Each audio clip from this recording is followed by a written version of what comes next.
আসসালামু আলাইকুম। আশা করি সবাই ভালো আছেন। আলহামদুলিল্লাহ। আজকে আমি শেয়ার করব রোদে শুকানো কাঁচা আমের ঝুরি আচার রেসিপি। এখানে কিছু আম নিয়েছি। এই আমগুলো খোসা ছাড়িয়ে নেব। এখন এই কাটারটার সাহায্যে পাতলা পাতলা করে কেটে নেব। আমার এই কাটারে দুই পাশে দুই রকম কাটার, বাট আমি এই পাশ দিয়ে পাতলা পাতলা করে একদম কেটে নেব সবগুলো আম। সব আম এরকম পাতলা করে কেটে নিয়েছি, এইভাবে পাতলা করে। এখন অ্যাড করব লবণ, 2 চামচ লবণ দিব, 1 চামচ হলুদের গুঁড়ো দিব।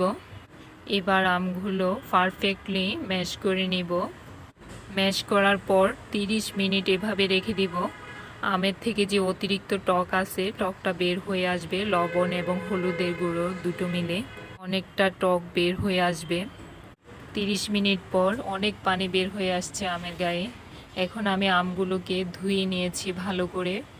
ধোয়ার পরে আবার 30 মিনিট পানি ঝরিয়েছি। এখন আমি আমগুলো এইভাবে আলতো হাতে চিপে চিপে বড় একটা ঢিসে এভাবে ছড়িয়ে ছিটিয়ে শুকাতে দেব রোদ্রে। আমার সব আম পানি ঝরিয়ে নেওয়া হয়ে গেল। এখন এইভাবে আমি আমগুলোকে 2 থেকে 3 দিন কড়া রোদ্রে শুকাবো। আচারে যা যা ইনগ্রেডিয়েন্টস লাগবে নিয়ে নিলাম। এখানে রসুন নিয়েছি কিছু ছিলে, 5 ফোড়ন, গোটা মশলা, সর্ষে, হলুদ সর্ষে, যে কোনো সর্ষে দিয়ে করা যাবে, কালো হলুদ। এখানে নিয়েছি মৌরি, মেথি, গোটা মেথি, আর নিয়েছি চিনি, তেজপাতা, শুকনো মরিচ, দারচিনি, লবঙ্গ, এলাচ, কয়টা এলাচ থেতলে নিয়েছি, আর নিয়েছি ভিনেগার।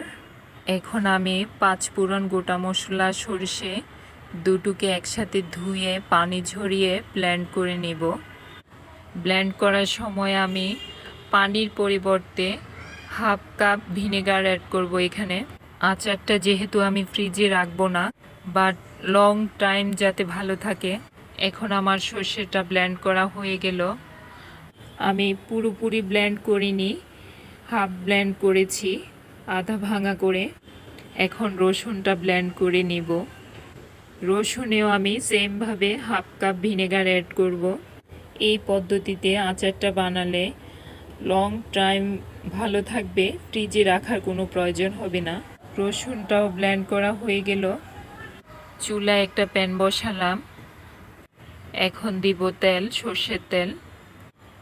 যেহেতু তেলের আচার, তেলটা একটু বেশি লাগবে। আমি এখানে 1.5 কাপ পরিমাণ তেল নিয়েছি। এখন দিব গোটা গরম মশলা, দারচিনি, তেজপাতা, এলাচ। এলাচটা একটু ছেঁচে নিয়েছি যাতে অ্যারোমাটা ভালো আসে। এখন দিব লং, শুকনো মরিচ। শুকনো মরিচটা একটু কেটে দিব আমি। গোটা দিলে দেখা যাবে ভিতরে অনেক তেল ঢুকে থাকে, বাট এভাবে কেটে দিলে মরিচ থেকে ঝালটাও বের হয়ে আসবে, তেলটাও আর ঢুকবে না। এখন অ্যাড করব রসুন বাটা হাফ কাপ, সর্ষে বাটা হাফ কাপ। এখন এই মশলাগুলা চুলার ফ্লেম মাঝারি আঁচে রেখে 5 থেকে 10 মিনিট ভালো করে কষায় নিতে হবে। আমার মশলাটা হয়ে গেল। আমি এখানে চিনিটা স্ট্রিপ করেছি, আপনারা চাইলে দিতে পারেন। আমার আচারটা শুকানোর পর এই পর্যায়ে এসেছে। এখন আমি আচারগুলোকে বয়মে ঢুকিয়ে নিব। মশলাগুলা উপর থেকে এভাবে দিয়ে দিব। এভাবে না করে আমি সব আচারগুলা প্যানে নিয়ে মশলায় একসাথে মেখে বয়মে ঢুকিয়ে নিতে পারতাম, বাট আপনারা চাইলে ওভাবে করে নিতে পারেন। হয়ে গেল আমার রোদে শুকানো তেল দিয়ে কাঁচা আমের ঝুরি আচার। এই আচারটা কচু শাক রান্নায় খুবই ভালো লাগে। ইভেন যে কোনো ভর্তায় ব্যবহার করলে ভর্তার টেস্ট অনেক গুণে বেড়ে যায়। আচারটা ঢুকানোর পরে বয়মটা এভাবে একটু ঝাঁকিয়ে নেবেন, মশলাটা তাহলে পুরো বয়মে আচারে মিশ হয়ে যাবে। এইভাবে ফ্রিজে না রেখে 1 বছর আচারটা ভালো থাকবে। ইভেন কোনো রোদেও দেওয়া লাগবে না। আচারটা দেখতে যেমন সুন্দর হয়েছে, খেতেও তেমন টেস্ট হয়েছে। আপনারাও বাসায় ট্রাই করে দেখবেন কেমন হয়েছে, কমেন্ট করে জানাবেন। ভিডিওটি এতক্ষণ দেখার জন্য you are most welcome. We hope you enjoy the food. Speak to you soon next video. Please subscribe my channel, like and share. Have a nice day. আল্লাহ হাফেজ।